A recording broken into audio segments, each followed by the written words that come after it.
It was 3 in the morning. David sat in front of his laptop. His eyes burned. His mind was heavy.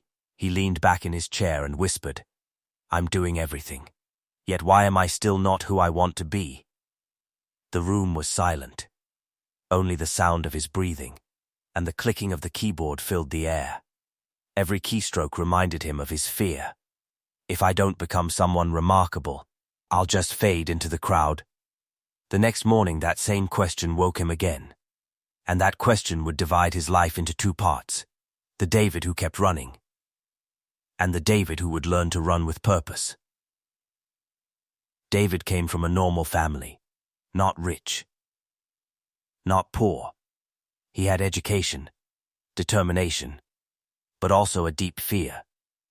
I don't want to do what everyone else does. I want to be someone special, he believed. The one who works the hardest will win. He woke up earlier than anyone, went to bed later than anyone. He juggled 2 jobs, while taking every course he could find. Marketing, design, coding, freelancing, everything, he thought. The more I learn, the further I'll go. His friends would say, "Dude, slow down a little." David would just smile and say, "The winner is the one who tires himself the most," but here was the problem. He was doing everything, yet mastering nothing. He ran all day, but each night he found himself right where he started. One day he noticed his friend Mike. Mike didn't work as much as he did. He didn't run himself ragged. But Mike was ahead, a good job, a better salary, a new car, and a calmness that David had never felt. David felt a spark of anger. This world is fake. Hard work doesn't matter, he thought. Mike smiled calmly and said, "I work less, but I do only what moves me forward.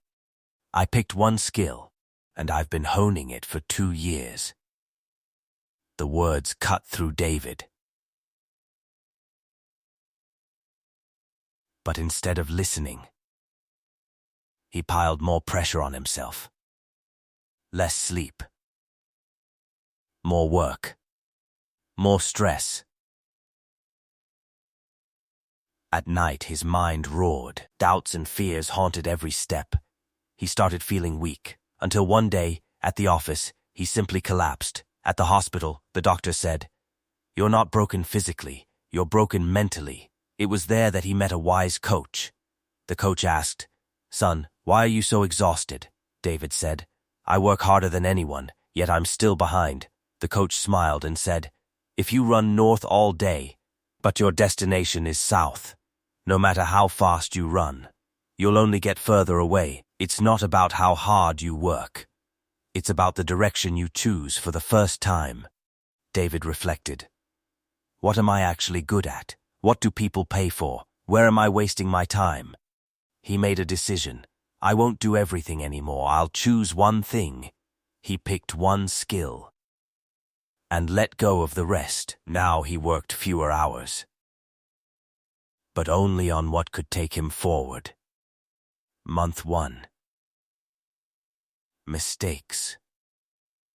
Confusion. Long nights. Learning. Month 2. Rejection. Silence. Frustration. Moments when it felt like obstacles would never end. Month 3. First small project. Little money, but his full heart. And for the first time he felt, this is what I've been running toward. Month 4. The same client came back. Small projects kept increasing. Hope flickered in his eyes. Month 5. His reputation grew. People began reaching out. Every small project taught him more. Month 6. His income changed. His confidence shifted. And his path transformed. He still fell sometimes, but now he didn't stop. After every failure, he asked himself, what did I do wrong? Where can I improve? The same people who once said he'll never make it now asked, what changed in you? David smiled and said, I didn't stop working. I just changed my direction. He remembered that night, when he had asked himself, why am I not who I want to be? Now he was becoming exactly who he wanted to be. because now he worked not just hard,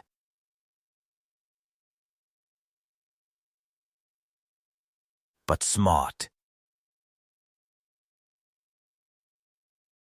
The truth is, hard work is necessary, but the right thinking, the right direction, and the right approach turn it into real success.